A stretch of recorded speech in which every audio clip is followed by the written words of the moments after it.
Bueno, agradecemos que nos sigan acompañando en este segundo Congreso Industrial PYME. Tenemos mucho todavía por delante, mucho hoy todavía y en los días que siguen. Así que vamos a presentar justamente al panel de este momento, que tiene que ver con la presentación de uno de los neurólogos más respetados del mundo, no de nuestro país, sino del mundo. Es fundador y presidente del Instituto de Neurología Cognitiva, INECO. Es el doctor Facundo Manes.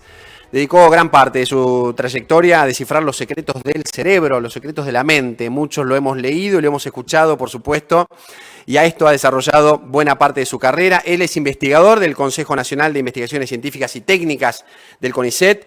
El doctor Manes, además, es profesor de Neurociencias Cognitivas, presidente electo de la International Frontotemporal Dementia Society y consultor del Cognition and Brain Sciences Unit del Medical Research Council de la Universidad de Cambridge en Inglaterra. Presentamos también, que estará conversando con él, a Martín Rapalini, que es presidente de la Unión Industrial de la Provincia de Buenos Aires. Será el moderador de este panel que se llama Los desafíos del día después. Allí deberíamos meternos, introducirnos en la importancia de la investigación, el desarrollo, la ciencia y la tecnología para el crecimiento de las empresas industriales. Los dejo con ellos. Gracias, Fede. Buenas tardes a todos. Buenas tardes, Facundo, ¿cómo estás? Hola, Martín. Gracias por la invitación. Un placer estar conversando con vos y con todos los que están conectados. Bueno, para nosotros también, Facundo, es un honor y un orgullo que estés acá con nosotros. Creo que la característica principal que te destaca es que sos un líder inspiracional, que genera esperanza y que creo que en este momento en la Argentina tan difícil es fundamental para que cambiemos la mirada hacia el futuro. Ya para ir entrando en las preguntas, me gustaría que a modo introductorio nos cuentes un poco de tu vida, de tu salto natal, de cómo viniste a Buenos Aires, de cómo fue tu proceso de formación, de educación y cómo llegaste a donde llegaste, ¿no? Bueno, sí, mi vida es básicamente como la de todos ustedes. Yo soy hijo de una mujer que no terminó sexto grado, hijo de inmigrante croata, hijo de un médico rural. Nos criamos con mi hermano en Arroyo Dulce, un pueblito que en ese momento debería haber tenido 1000 habitantes, entre Pergamino y Salto. Y después nos fuimos a los 7 años a vivir a Salto. Y bueno, yo no nací en una élite ni social, ni económica, ni cultural, ni política. Mi mayor arma para levantar la autoestima y perseguir mis sueños fue la educación y también un contexto de país que me hablaba. El contexto es muy importante para la conducta humana. El contexto, mi familia, me decían que si, no me lo decían explícitamente, pero había algo implícito, que si uno estudiaba, era honesto y trabajaba mucho, iba a tener una movilidad social. Y bueno, yo seguí ese camino, que hoy quizás es difícil, después podemos hablar, pero cambió el país, ese contexto es diferente. Hoy solamente el 5% de los argentinos piensan que la educación es sinónimo de movilidad social. La mayoría piensa que acá se hace dinero con la corrupción y con la herencia. Y esto no es una opinión mía, son datos de universidades argentinas. Así que yo tenía un contexto como la mayoría de ustedes, donde se valoraba la educación, la movilidad social. Y bueno, terminé mi escuela secundaria en Salto, ahí fui presidente del centro de estudiantes. Yo tenía 15, 16 años cuando vino la democracia, me impactó mucho el regreso de la democracia, ver a todos los argentinos, más allá de las diferencias de clase social o políticas, todos con un mismo sueño, me impactó. También, por supuesto, la figura de Alfonsín me impactó, que pudo reflejar o pudo representar el espíritu de cambio que había en esa época democrático. Y a los 2 años creamos uno de los primeros centros de estudiantes de la provincia de Buenos Aires, por lo menos, en nuestro colegio, y éramos todos parte de este espíritu democrático. Después me vine a estudiar a Buenos Aires, Fui a Flores, a un departamento, no conocía casi Buenos Aires. Después me mudé más cerca de la Facultad de Medicina. Terminé la carrera de Medicina, hice la residencia en Fleni. Ahí Fleni justo inauguraba el instituto que hoy está en Belgrano. Y fui la primera camada de residentes. Después me fui a Estados Unidos. Me fui a Boston un tiempo a estudiar imágenes funcionales al Massachusetts General Hospital. Después me fui a Iowa, que era un instituto de neurociencias muy bueno en el medio de Estados Unidos. Después me fui a Cambridge, a Inglaterra, donde trabajé en el hospital, en la universidad, hice investigación. Y volví al país en el 2001. En el 2001 regresé a la Argentina y me pregunté cómo ayudar en este caos. Y pensé que desde lo mío, que creí en ese momento que podía colaborar con mi país desde lo que sabía, desde lo que me había entrenado, que eran las neurociencias cognitivas humanas, el estudio científico de la toma de decisiones, de la creatividad, de la percepción, de las emociones. Y mi idea era poner a la Argentina en el mapa internacional, colaborar para poner a la Argentina en el mapa internacional, porque en ese momento había grandes escuelas de neurología en Argentina, grandes escuelas de psiquiatría, grandes escuelas de psicoanálisis, grandes escuelas de investigadores básicos con animales que estudiaban memoria, pero no estaba tan desarrollada las neurociencias cognitivas humanas con toda la tecnología moderna. Y bueno, ahí empezamos a hacer laboratorios, institutos. Luego tuve el honor de crear INECO. Luego de crear INECO, la Fundación Favaloro me llama y me comentan sus sobrinos Liliana y Roberto Favaloro me comentan que el sueño de René era estudiar el cerebro, de René Favaloro. Y volviendo a mi historia del salto, mi viejo me hablaba de un héroe, a mí y a mi hermano nos hablaba de un héroe que no era Superman. Era un argentino que a los 40 años, sin saber inglés, de un pueblito de campo, de La Pampa, cuando a los 40 años uno ya piensa, muchos piensan qué van a hacer cuando se jubilan. Él arrancó de nuevo y de ese pueblito de La Pampa que se llamaba Jacinto Arauz, se fue a Estados Unidos, a la Cleveland Clinic, sin saber inglés, y a los 10 años empezó como último ayudante. A los 10 años generó la cirugía que revolucionó la medicina moderna y la cardiología moderna, el bypass, y cuando era alguien famoso y muy conocido y recibía ofertas de todos lados, volvió a su país, creó la Fundación Favaloro, la Universidad Favaloro, y ese héroe que tenía en mi mente, porque mi papá nos contaba que había un héroe argentino que no era Superman, que era René Favaloro. Después tuve el honor de que los sobrinos y el directorio me convoque para hacer neurociencias en Favaloro. Ahí nació el Instituto de Neurociencia de la Fundación Favaloro, junto al grupo INECO. Y bueno, hoy hay más de 800 personas trabajando, generando conocimiento, repatriando científicos, generando laboratorios.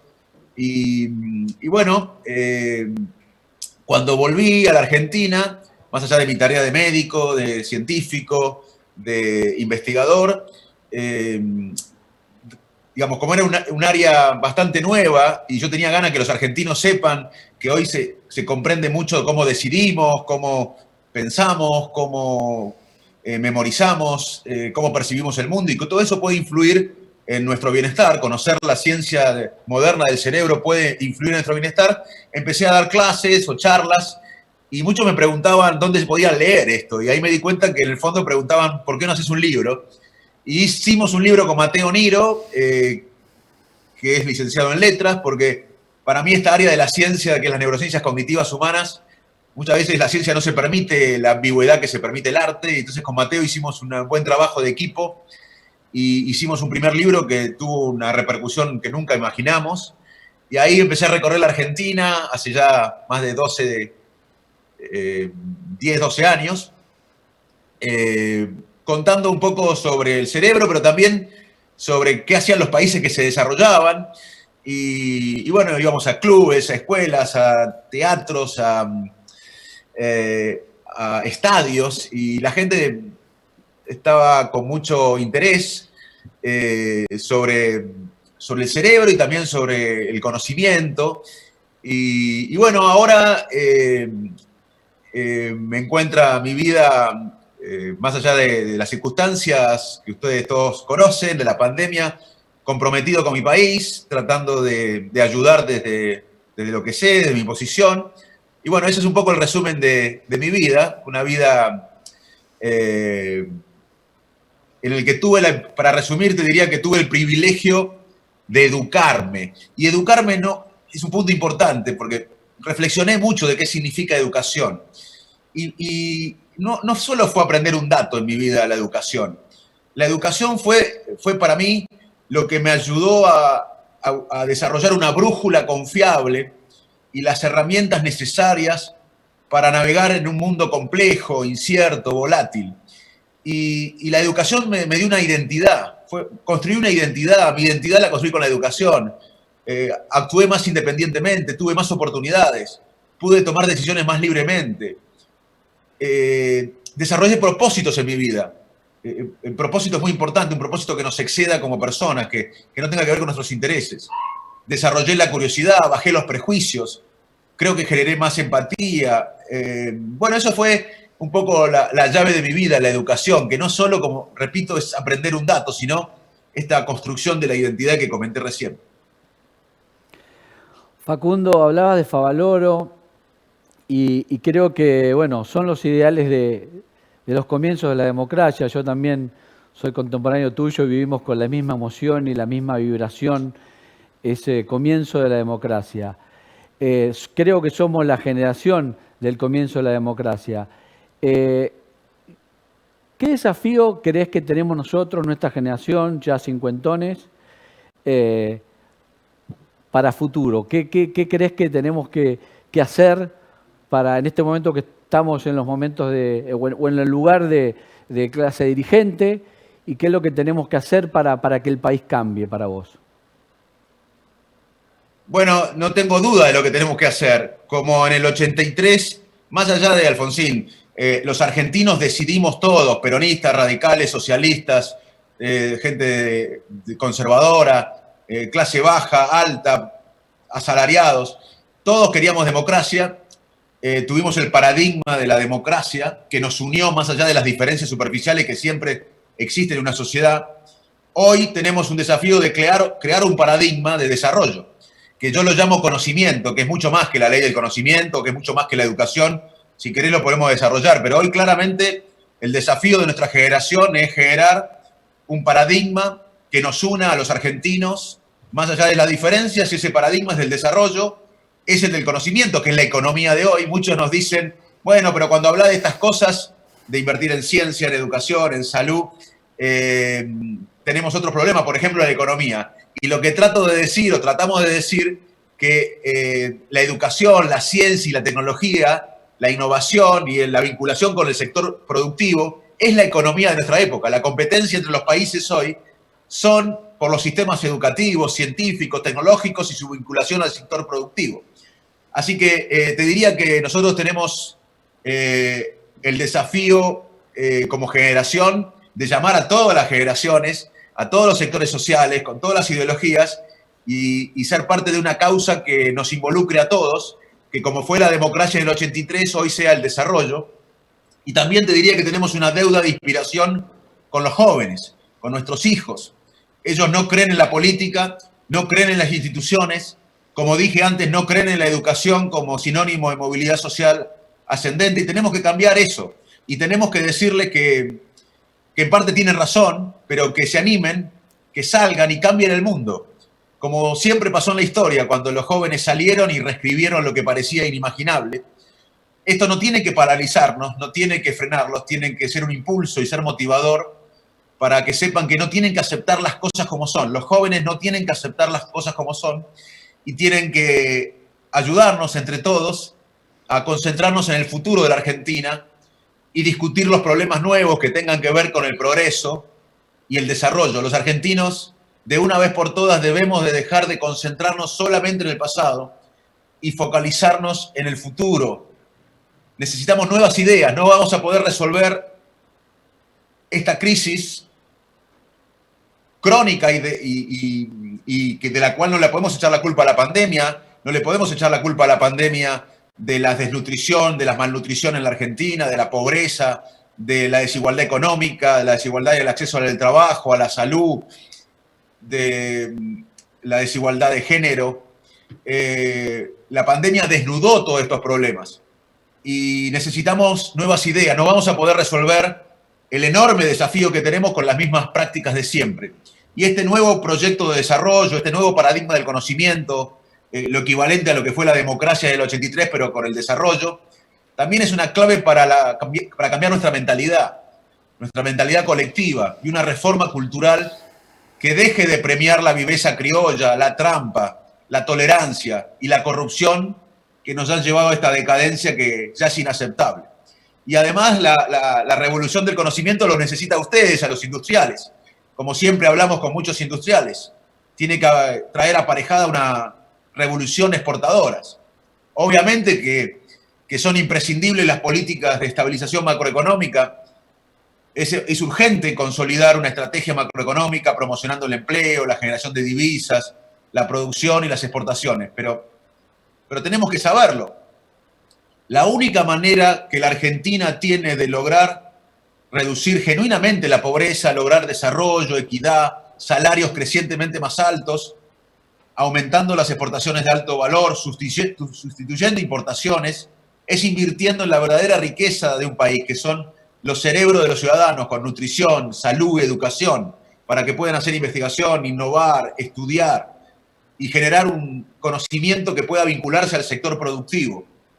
Así que debemos invertir sistemática, inteligentemente en investigación y desarrollo mucho más y vincularlo mucho más al sector productivo, construir puentes sólidos entre el conocimiento que genera el talento humano y la ciencia, la innovación, la tecnología con el sector productivo.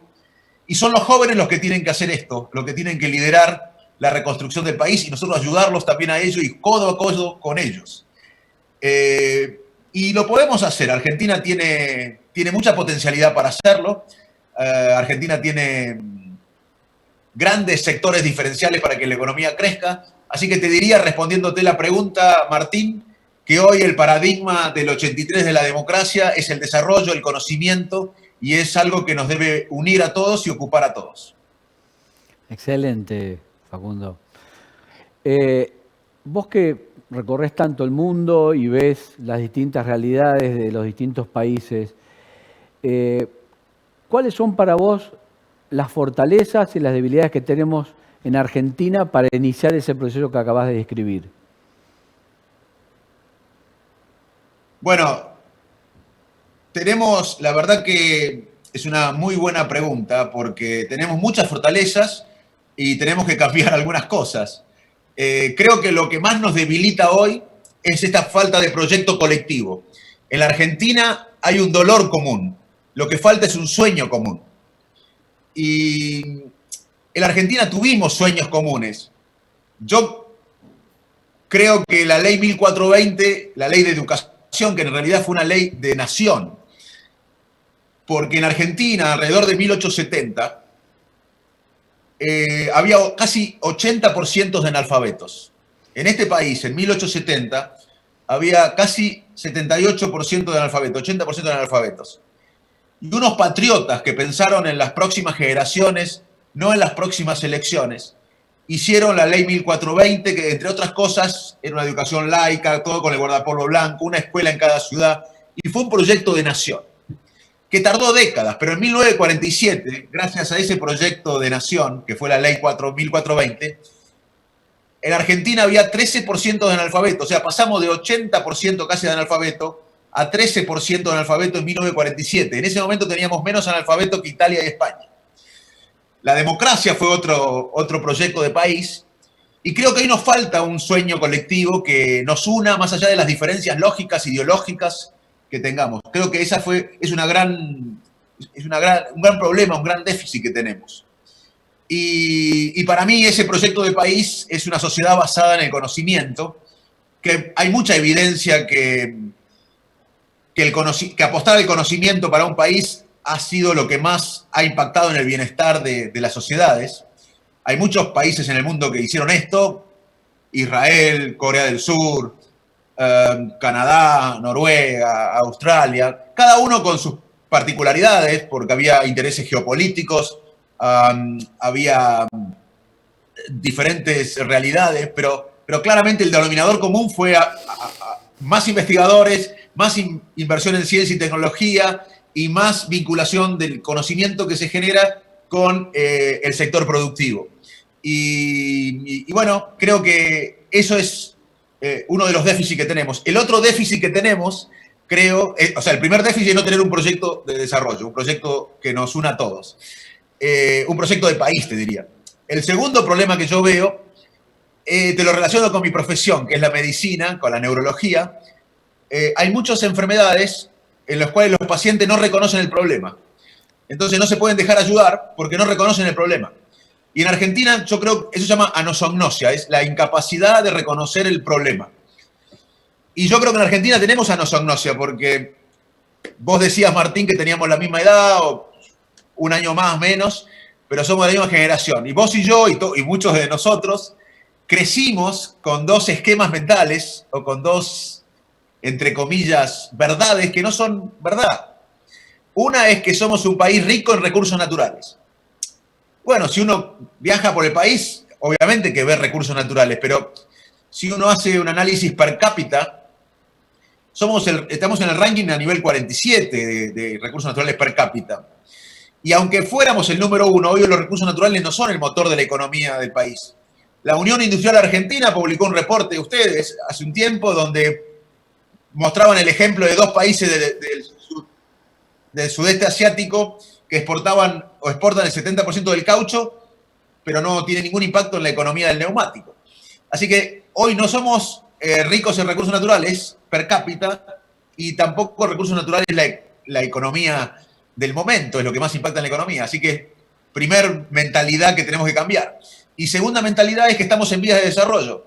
Y acá probamos de todo. Acá probamos de todo. Y por eso soy optimista, pero nunca hicimos el tratamiento correcto. Es como si viene un paciente y está complicado, pero yo le pregunto qué está tomando y me dice que está tomando una medicación que no es la correcta. Yo soy optimista, a pesar que lo veo mal, porque nunca tomó la medicación correcta. Y en Argentina nunca invertimos lo suficiente y a través de los gobiernos en investigación y desarrollo, y nunca generamos puentes masivos entre el conocimiento y la industria. Hay excepciones, pero no hicimos un proyecto de país a lo largo de los gobiernos basado en esto. Así que por eso soy optimista. Y bueno, esos son los problemas que yo veo. La falta de proyecto y que a veces no reconocemos los problemas. Y las ventajas que tenemos, muchas. Las ventajas que tenemos son muchas. La verdad que Argentina podría invertir en biotecnología, podría invertir en muchas áreas del desarrollo que tiene la verdad que tiene muchos diferenciales. Obviamente que tenemos recursos naturales en el agro, la energía, minerales, pero si no tenemos un sistema científico, tecnológico vinculado a la producción, más allá de todos esos recursos naturales, no vamos a darle bienestar a 50 millones que seremos en unos años. Y las fortalezas argentinas, en las cuales Argentina tiene un potencial de crecimiento, son la energía, no solo fósil, sino las fuentes renovables, la digitalización, la inteligencia artificial, la ciencia de la salud, la explotación sustentable del mar, la tecnología nuclear, la industria satelital, la industria del litio, la bioeconomía, que como saben incluye la producción alimentaria, pero también a sectores de la industria química, energética, la economía del conocimiento, que abarca el desarrollo del software, aplicaciones tecnológicas, robótica, nanotecnología, neurociencias, industria aeroespacial, nuclear. Una mayor apuesta a la biotecnología, a la bioeconomía, permitiría agregar conocimiento y valor a la producción agrícola y agroindustrial de forma sostenible, con conciencia ecológica, y sería un área crítica para el desarrollo argentino. Tenemos que entenderlo, yo sé que todos acá lo entienden, pero tenemos que entenderlo como lo entendimos con la democracia en el 83, todo el pueblo argentino, que tenemos que agregar más valor a lo que genere Argentina. En el caso del maíz, por ejemplo, 2/3 partes de nuestras exportaciones son como grano. Yo vengo del campo. Yo creo que el campo es uno de los pilares de la industria argentina y tenemos que salir de esta dilema falso de campo versus industria. Industria y campo, campo e industria, y conocimiento y servicios, etc. Pero les decía del grano. 2/3 de nuestras exportaciones en maíz son como grano. Por supuesto que este proceso tiene valor, porque tiene conocimiento el grano, tiene genética, tiene maquinaria, pero tendríamos mucho más riqueza si agregáramos conocimiento y transformamos el grano en producto con más valor, como lo hace Brasil y Estados Unidos, que son los competidores nuestros en exportación de maíz. Así que hay muchas fortalezas en la Argentina, pero la mayor debilidad es que no estamos embarcados en un proyecto común que nos involucre a todos. Y este proyecto común no puede ser de un partido político, de una coalición, tiene que ser como la democracia, algo que nos incluya a todos más allá de las diferencias. Excelente. Quería agregar algo con relación a lo que hablabas de ciencia y tecnología. O sea, es que el mundo invierte entre 3,5 puntos y 4 puntos en investigación y desarrollo de su PBI. Y el 80% va a usos industriales o usos comerciales. La Argentina invierte 0,5, o sea, el 10% o 15% con relación a estos países, y solamente el 20% va direccionado a usos comerciales, industriales. O sea que no solamente invertimos poco, sino que también le damos poco uso a la inversión de ciencia y tecnología. Con relación a la educación, Facundo, te quería, que es un eje que a vos te importa mucho y que le dejas mucho foco en todos tus estudios, ¿cuáles son tus propuestas, tu mirada de cambio con respecto a la educación de los jóvenes? Bueno, hoy tenemos un desafío, en mi opinión, parecido con la educación en el mundo que vivimos. Recordemos que vivimos en una nueva revolución industrial, donde ya no transformamos lo que hacemos, sino esta revolución industrial, a diferencia de las anteriores, los transforma a nosotros. Esta revolución industrial que estamos viviendo se trata de la fusión entre lo físico, lo digital y lo biológico. Ya somos testigos en el mundo de la interfase cerebro-computadora, avances increíbles en la biotecnología, robots invencibles para diferentes retos, autos que manejan solos, drones que controlan extensas tierras sembradas, que recolectan información para trabajar sobre ellas, inteligencia artificial, medicina digital, nanotecnología, realidad virtual, energía renovable, forman parte de las tareas cotidianas. Y la combinación de esta nueva revolución industrial, que no cambia lo que hacemos, sino que nos cambia a nosotros, y el contexto post-pandemia, acelerarán la competencia de los países por los sistemas educativos. Así que repito, muchos dicen hay que hablar de economía, y yo trato de decir, la educación es la cuestión económica de nuestro tiempo. La educación, la ciencia, la tecnología y la innovación son la discusión económica entre los países. Lo que está en juego son los sistemas educativos, científicos y tecnológicos para lograr los productos necesarios para que un país genere competitividad. Y ahora, ¿cómo nos planteamos este desafío? Y bueno, como se planteó la generación que hizo la escuela pública argentina, es darse cuenta de dónde estamos en este mundo que describí recién. Y acá la mitad de los chicos antes de la pandemia vivían en la pobreza. Un gran porcentaje de los chicos no comprendía lo que leía antes de la pandemia. No le podemos echar la culpa a la pandemia a eso. Un porcentaje no terminaba el colegio secundario. Una gran parte no podía resolver un problema matemático complejo. Todo esto antes de la pandemia. O sea, estamos en un mundo de la nueva revolución industrial, con muchos chicos en la pobreza, antes de la pandemia, que ahora se agravó, sin comprender lo que leen o sin resolver problemas matemáticos complejos antes de la pandemia. Entonces, estamos con un desafío casi parecido al que tuvieron en 1870 los que quisieron la educación pública.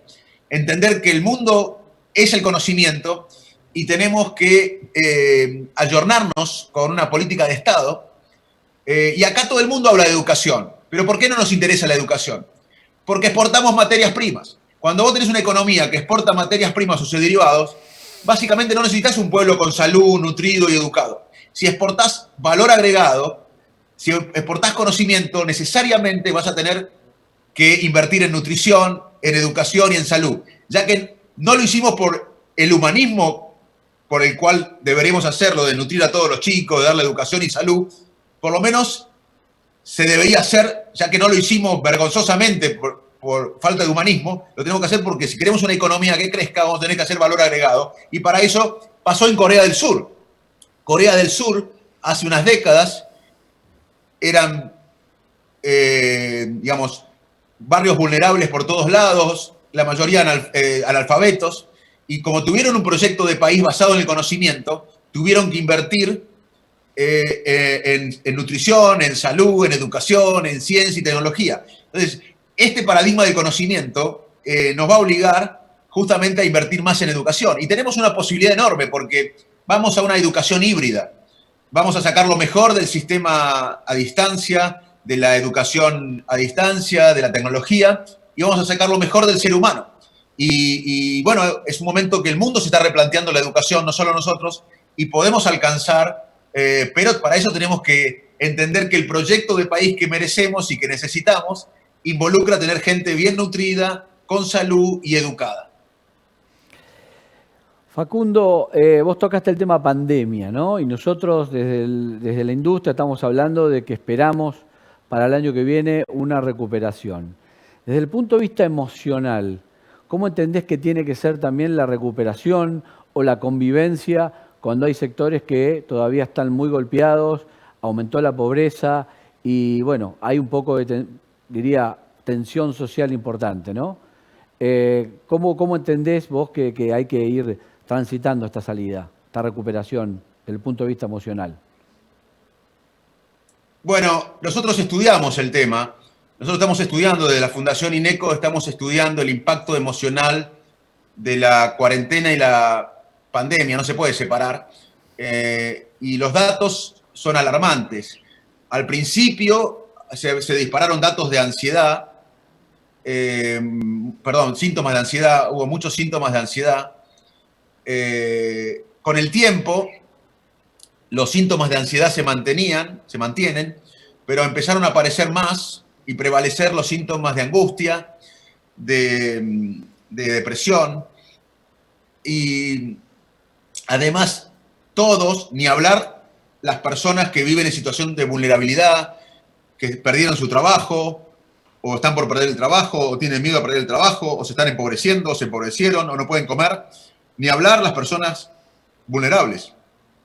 Pero todos, aunque seamos privilegiados y no tengamos que pensar cómo alimentar a nuestra familia hoy, todos estamos agotados mentalmente porque hace meses que nosotros venimos haciendo cosas que no hacíamos.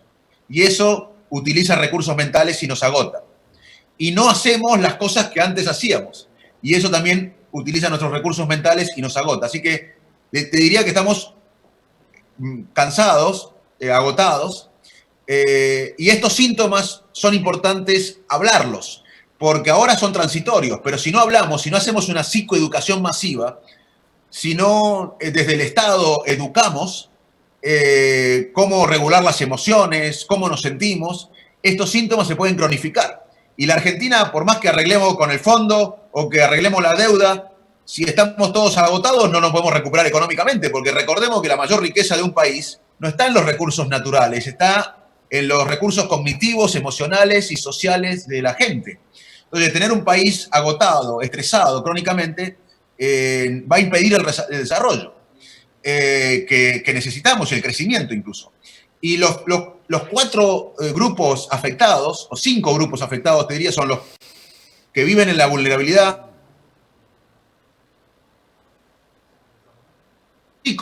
Los chicos la están pasando mal. En nuestro estudio, 8 de cada 10 chicos tenían algún síntoma de ansiedad o angustia. Las mujeres, por el enorme trabajo inequitativo que se dio en la casa, con la tarea de los chicos de la casa, hay un reparto inequitativo en la tarea del hogar y hay violencia doméstica. Los mayores, porque había una epidemia de soledad antes de la pandemia que se profundizó, y nosotros, los que trabajamos en el sistema de salud, los enfermeros, los camilleros, los médicos, los administrativos. O sea, 5 grupos vulnerables. Y se estudió en el 2000, en la epidemia del sudeste asiático, también que cómo se manejan las autoridades impacta en sentirnos más o menos miserables. Las autoridades tienen que decir la verdad, las autoridades tienen que decir que no saben cuando no saben, tienen que convocar a todos los sectores y a todas las multidisciplinas para abordar esta crisis que no es solo de salud, es económica, moral, humanitaria. No tiene que haber lucha de facciones, al revés de lo que está pasando acá. Tenemos que apelar al pensamiento crítico, no agarrar un tema y hacerlo parte de la grieta con falsos dilemas como economía versus salud o cuarentena versus muertes. Eso es, o versus muerte. Esos son falsos dilemas que ayudan a generar una lucha de facciones que para nada ayuda al bienestar general de la población. Las autoridades tienen que darnos un horizonte, aunque ese horizonte cambie y sea dinámico, todo lo vamos a entender, pero tenemos que tener un horizonte y tenemos que sospechar nosotros que las autoridades no estén pensando en su destino político, sino en el bien común, porque si no todo eso nos hace más miserables. Así que es muy importante cómo actúan las autoridades, según estudios de la epidemia del 2000 en el sudeste asiático, de cómo impactan en la mentalidad. Así que es hora de cooperar. Una palabra que va a ser cada día más importante es la empatía. La empatía es la capacidad de imaginar lo que piensa el otro y lo que siente el otro. Y esta palabra es clave porque en la Argentina vamos a tener que cooperar todos los sectores. Es el momento indicado para repensarnos como sociedad. Todas las epidemias cambiaron a las creencias mentales de su momento. Esto nos va a cambiar. Y tenemos que aprender que no es el campo o la industria o los servicios. Para desarrollarnos necesitamos un proyecto integrador, todos los sectores produciendo más valor agregado para exportar, generar más riqueza, y eso, como dijimos, se logra con inversión en la gente, en conocimiento. Y sabemos que nuestro país está dividido geográficamente, políticamente, económicamente, y también necesitamos un proyecto colectivo de desarrollo argentino que nos convoque y enamore a todos, que mueva las fronteras de productividad hacia el futuro. Y el agro, la industria y los servicios basados en el conocimiento deben ser motores de innovación y el desarrollo argentino. ¿Por qué digo esto? Porque si no hay una recuperación leve, y es como que un paciente crónico con falla multiorgánica se recupera un poquito. Nosotros tenemos que ser ambiciosos, tenemos que sacar a la Argentina de la decadencia crónica. Un estudio de Martín Rapetti de hace unos meses mostró, muchos de ustedes lo saben, que el ingreso per cápita de este año va a ser el mismo que en el 74, casi medio siglo perdido. Fuimos el país con mayor recesión en los últimos 60 años, más que Chad, Haití, Burundi y la República Democrática de Congo. En el 75, cuando yo tenía 6 años, la pobreza era del 5%, hoy la mitad de la población va a ser pobre. Entonces, me parece que no solo tenemos que ver una recuperación, tenemos que hacer algo transformador. Porque si no, repito, es como un paciente grave con falla multiorgánica que se mejora un poquito y con eso nos conformamos. Y en el fondo vamos decayendo. Acá hay que cambiar el paradigma. Y para responder a este cambio de paradigma, no podemos enfocarnos en casos individuales de éxito, porque una empresa hizo esto o una persona triunfó. Tiene que ser un proyecto masivo y colectivo, tiene que ser un proyecto de país. Te llevo a lo personal y a tu especialidad. Hoy estamos viendo una época de transformación digital, de inteligencia artificial. ¿Cómo hacemos para convivir con la inteligencia emocional? ¿Cómo se adapta el cerebro y las personas a esta nueva vida distinta y moderna? Excelente pregunta. Te agradezco porque me permite entrar en un área fascinante, que es cómo vamos a convivir con la inteligencia artificial y con la tecnología, con el avance de los robots. Y la verdad que vamos a algo híbrido, vamos a entender que las máquinas nunca van a reemplazar al cerebro humano en lo fundamental del cerebro humano. Las máquinas van a ser mejores que nosotros en muchas cosas. En procesar enormes cantidades de datos en pocos tiempos, ya lo hacen. Y van a ser mejores que nosotros en muchas tareas. Pero eso no debe alarmarnos. La verdad que no debe alarmarnos.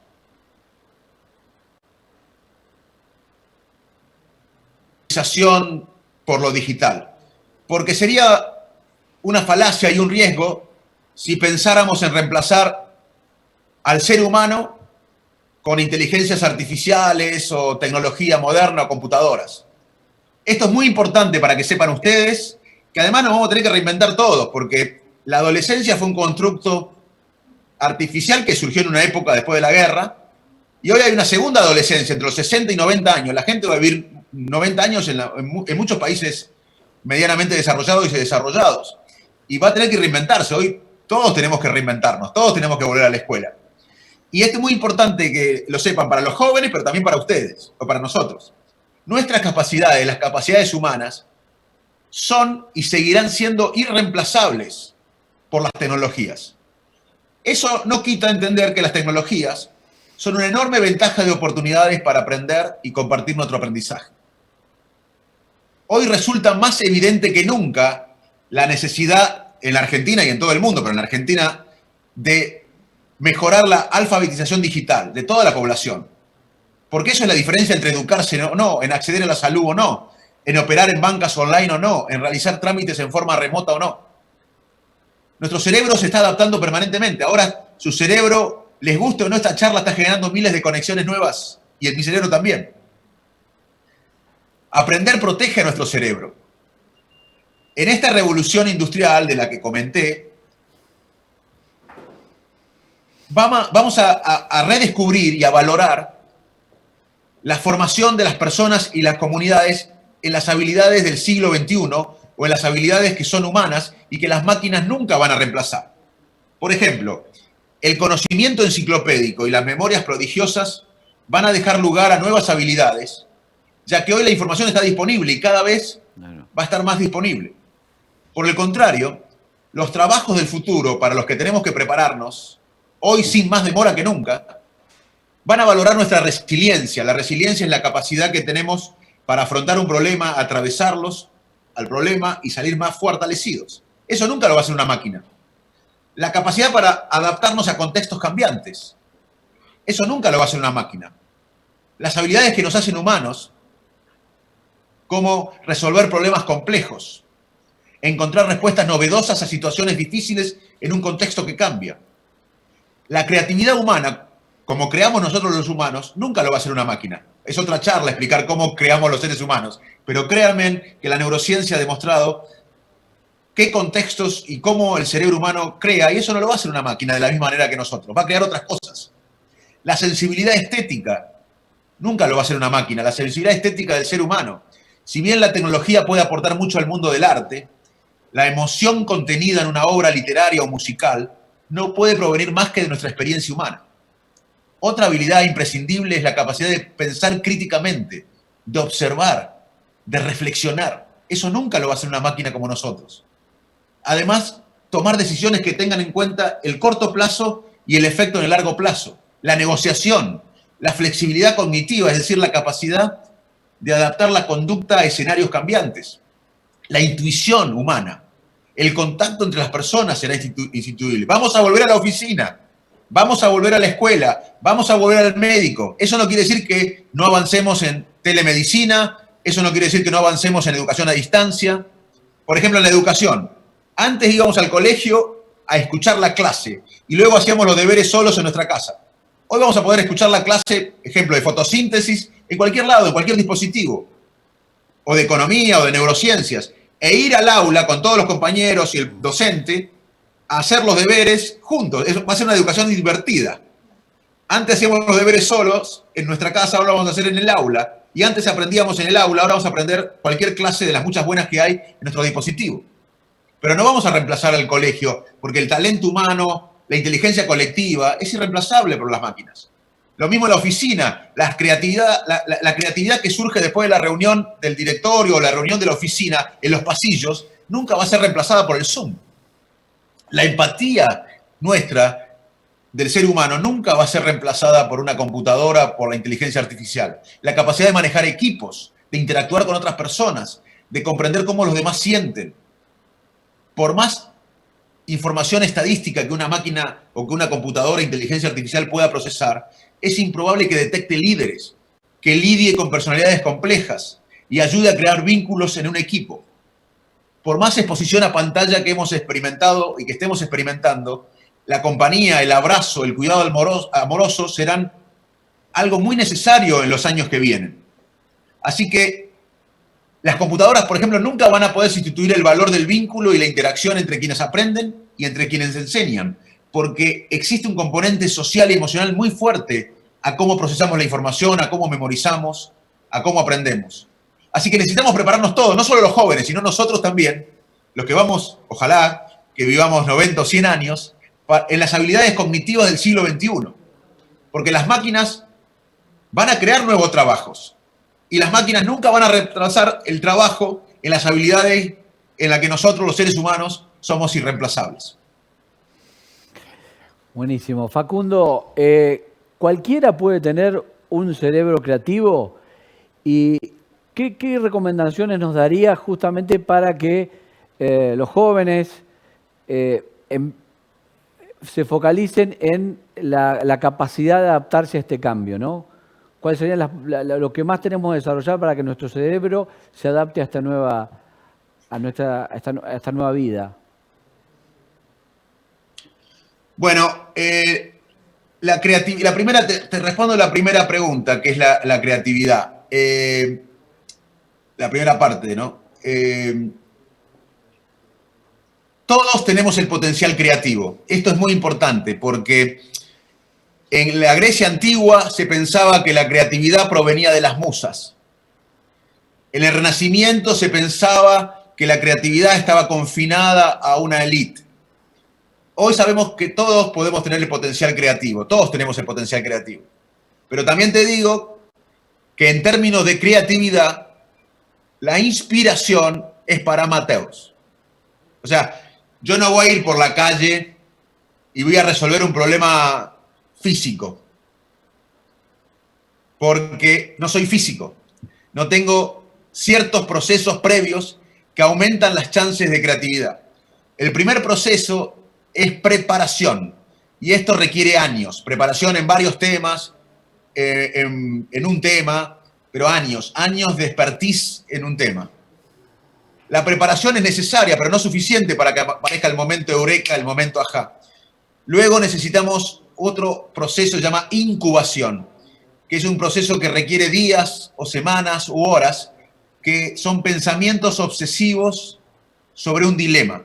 Esto no quiere decir ser obsesivo compulsivo, sino quiere decir que uno tenga pensamientos obsesivos sobre un dilema por horas, semanas o días. Y luego, cuando aparece el momento creativo, porque la preparación y la incubación son necesarias pero no suficientes, cuando más aparece el momento creativo es cuando el cerebro no hace nada. Cuando estamos en off, cuando el cerebro está apagado, cuando estamos durmiendo, cuando estamos bañándonos, cuando estamos caminando, cuando estamos en la playa, cuando estamos dormidos en el taxi, en el colectivo o en un avión, el cerebro, cuando no hacemos nada, el cerebro trabaja mucho conectando áreas que no estaban conectadas y asocia pensamientos que no estaban asociados.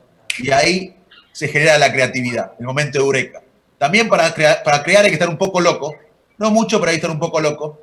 Y hay que estar preparado para equivocarse. Esto es muy importante. Equivóquense mucho. Nadie ha hecho algo importante sin equivocarse. Steve Jobs se equivocó muchas veces antes del aparatito que nos cambió la vida a muchos.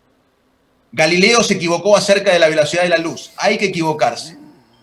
Y además hay que tratar de vivir en un contexto creativo. No fue casualidad que hubo Juseis en la Argentina, Leloir en la Argentina. ¿Por qué no ocurre hoy eso?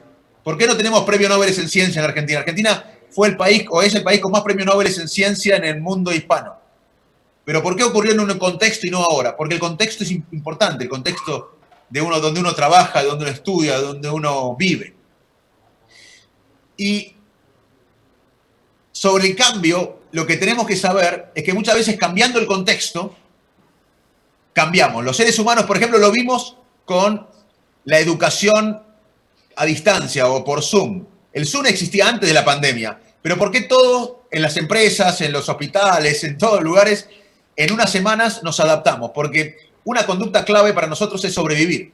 Y cuando cambió el contexto teníamos que sobrevivir y en una semana nos adaptamos al Zoom, al Google Meet, a la comunicación de esta manera, siendo que estas tecnologías estaban previos a la pandemia. Esto es una explicación de que para muchas veces cambiar a las personas se tiene que cambiar el contexto. Cuando uno quiere cambiar, uno tiene que preguntarse si no tiene que cambiar el contexto en el que uno está. Por eso en la Argentina, hoy, para salir de esta decadencia profunda, tenemos que saber que nada será igual, que el mundo cambió y tenemos que empezar de nuevo con un proyecto de país en un nuevo escenario socioeconómico mundial, donde hay muchas amenazas, pero hay muchas oportunidades para un país como el nuestro, con valiosos recursos humanos y también naturales. Pero para eso tenemos que trabajar mucho para cerrar acuerdos, acercar posturas, garantizar con empatía que las oportunidades les lleguen a todos. Tenemos que saber que la refundación de Argentina nos necesita a todos, a nuestras fuerzas y a nuestras ganas. Y también tenemos que saber que de la situación actual podemos salir resilientes, más refortalecidos que antes. Hubo varios estudios que mostraban, después de desastres, de guerras, que muchas personas y comunidades pueden salir más fortalecidas. Pero tenemos que construir entre todos. Nadie hace cosas por sí solos. Y tenemos que ser el cambio que hemos estado esperando, el cambio que estamos buscando. Este es un momento que todos recordaremos por nuestra vida y es hora de estar a la altura. Y soy optimista, además porque nunca hicimos el tratamiento correcto, eso me llena de optimismo, porque hicimos todos tratamientos, pero menos el correcto. Invertir en lo que dije, en ciencia y tecnología, y vincular eso con el sector productivo de una manera masiva que nunca hicimos y a través de los gobiernos. Y también soy optimista porque la Argentina es una frustración. Y puede ser una frustración porque todavía hay esperanzas y hay expectativas. Nadie tiene expectativa y esperanza de alguien muerto. Facundo, bueno, la última pregunta, la verdad que te agradezco tu generosidad. La verdad que escuchándote hablar con esa pasión y esa fuerza que tenés y ese compromiso con la Argentina, ¿en algún momento pensaste tener una participación política más activa? Por ahí meterte en política, digamos, como se dice en la jerga, en la política activa, ¿no? Bueno, es una pregunta que todo el mundo me la hace y yo estoy encantado de contestarla porque hoy en la Argentina 6 de cada niños y niñas viven en la pobreza. Con estos indicadores es inmoral no involucrarse. Todos tenemos que involucrarse. Yo me involucro, pero todos tenemos que involucrarnos. Lo frustrante sería para nosotros no involucrarnos. Creo que el mejor tratamiento para el pesimismo y el malestar es involucrarse y tratar de cambiar. Inclusive sabiendo que es probable que no lleguemos a ver el país que soñamos, desarrollado, sin pobreza, con justicia social, con transporte e infraestructura de primer nivel, líderes en conocimiento mundiales. Pero lo importante, además que nos hace felices, es luchar por un propósito. Y tenemos que trabajar sin esperar resultados. Y para involucrarse, y ahí voy a tu pregunta, no hace falta ser parte de un gobierno o de un partido. No importa el lugar que ocupes, siempre se puede aportar. El país no se trata de una persona o de otra. Justamente el error nuestro es creer en los personalismos. Argentina, si no produce lo necesario para darle bienestar a 45 millones, va a quemar a cualquier dirigente. Acá vendría Churchill y Obama y fracasarían también, porque no producimos lo que tenemos que producir para 45 millones o 50 millones que seremos en unos años. Así que debemos ser todos los argentinos los que tomemos cartas en el asunto. Necesitamos un pacto hoy mismo para consensuar un acuerdo estratégico de país y tenemos que ponerle fin a la grieta que nos embrutece y cada vez nos empobrece más. Y para eso tenemos que apoyar a líderes que nos unan. Tenemos que desconfiar de líderes que nos dividen. Argentina es un país pobre y sin un proyecto consolidado. En esta situación la grieta nos mata. En todos lados hay grieta. Miren lo que pasa en Estados Unidos hoy y mañana. Pero allá por lo menos hay inversión en ciencia, en educación. La ley no es una sugerencia como acá. Así que debemos respaldar a líderes que nos representen con esperanza, nunca con miedo. Y de una vez por todas, y ahí voy a hinchar mucho, y les prometo que voy a hinchar mucho en mi vida, voy a tratar de empujar lo más posible que el debate público no sea por si un político sacó la foto con otro, que eso angustia más a la población. Acá tenemos que preguntarnos todos las siguientes preguntas. ¿Cómo vamos a hacer para generar la confianza necesaria para la reconstrucción económica y social de la Argentina? ¿Cómo vamos a hacer para dejar los odios, rencores y miedos y construir acuerdos básicos para de una vez por todas tener un proyecto de país? ¿Cómo vamos a hacer para producir más? ¿Cómo vamos a hacer para estimular las inversiones? Para generar más trabajo. ¿Cómo vamos a hacer para generar políticas de investigación y desarrollo que generen más valor agregado? ¿Cómo vamos a insertarnos en la economía global post-pandemia, en la economía del siglo XXI? ¿Qué Estado necesitamos? ¿Cómo vamos a modernizar el sistema tributario? ¿De qué vamos a vivir en la Argentina o de qué va a vivir nuestro país en 20 años? ¿Cómo vamos a hacer para asegurar de una vez por todas que nadie tenga menos oportunidades de desarrollarse plenamente? Y muchos prometen cambios fáciles y rápidos, pero esto requiere un plan, estrategia, consenso, inversión. Los cambios reales y sostenidos en el tiempo no llegan con un gobierno ni con una persona, sino con proyectos de Estado. Y ahí vamos a luchar. Espero que todos luchemos, no solo yo. Bueno, Facundo, muchísimas gracias. Excelente, la verdad que la entrevista fuiste muy claro en todos los aspectos, en todos los temas. Y yo personalmente coincido totalmente en esta mirada tuya de que todos los sectores tenemos que juntarnos para encontrar una salida. Si no, va a ser muy difícil y no va a ser sostenible en el tiempo. Por ahí podemos tener cambios pequeños, pero lo que necesitamos es iniciar un camino de desarrollo que realmente transforme nuestro país. Y para eso necesitamos justamente el consenso de todos los sectores. Así que bueno, muchas gracias, Facundo. Y bueno, nosotros seguimos con Somos Industria. Hoy a la tarde va a estar Leo Warner y Jorge Alonso hablando de parques industriales. Así que seguimos. Bueno, hoy estamos iniciando el primer día de Somos Industria. Vamos a estar toda la semana con muchos temas y dedicándonos a todos los temas que les interesan a los industriales. Así que bueno, buenas tardes y muchas gracias.